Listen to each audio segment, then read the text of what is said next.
Hello friends. ఆచార్య చాణక్యుడు ఇతరులకు సలహాలిచ్చే విషయం గురించి ఒక పాఠం చెప్పారు.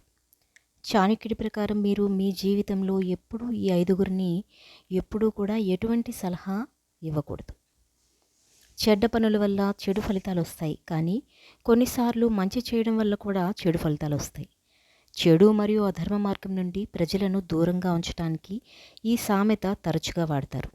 అవును, ఆచార్య చాణక్యుడి నీతి కూడా ఇలాగే చెబుతుంది. నిజానికి చాణక్యుడు తన నైతికతలో విజయవంతమైన జీవితాన్ని సాధించడానికి చాణక్య నీతిలో అనేక పాఠాలు చెప్పాడు. ఇందులో వ్యక్తి ప్రవర్తన, అతని జీవన శైలికి సంబంధించిన ప్రతి చిన్న పెద్ద విషయం ఉంటుంది. ఆచార్య చాణక్యుడు మరొక వ్యక్తికి సలహాలిచ్చే విషయం గురించి కూడా ఒక పాఠం చెప్పారు.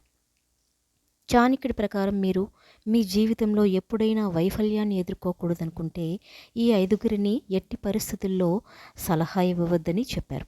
ఇంతకీ ఈ ఐదుగురు ఎవరో తెలుసుకుందాం. ఎవరికి సలహాలు ఇవ్వకూడదు అంటే, మొదటిగా మూర్ఖులకు. చాణక్యుడు మొదట మూర్ఖులను సలహాలు ఇవ్వవద్దని చాణక్య నీతిలో చెబుతాడు. అలాంటి వారు మీ మాటల లోతును, అర్థాన్ని, మంచితనాన్ని అర్థం చేసుకోలేకపోతారు. సమయం వచ్చినప్పుడు ఈ వ్యక్తులు వారి మూర్ఖత్వం కారణంగా మిమ్మల్ని కూడా ఇబ్బందులకు గురి చేయవచ్చు. కాబట్టి అలాంటి వారికి సలహాలు ఇవ్వడం ద్వారా ఏ వ్యక్తి అయినా తన విలువైన సమయాన్ని, శక్తిని వృధా చేసుకున్నట్లే అంటాడు చాణక్య. ఇక 2, భార్యాభర్తలు. భార్యాభర్తలు జీవిత రథానికి 2 చక్రాలు అంటారు. అందుకే భార్యాభర్తలు కలిసి ఏదైనా పని చేస్తున్నప్పుడు వారి పనిలో ఎటువంటి జోక్యం చేసుకోకూడదు లేదా సలహా ఇవ్వకూడదు. ఇలా చేసే వ్యక్తి వారికి శత్రువు అవుతాడు. వాళ్లకు సలహాలు ఇచ్చిన వ్యక్తుల దగ్గరే క్రమంగా విషయాలు దాచిపెట్టడం మొదలు పెడతారు. ఇక 3వ వాడు అహంకారి.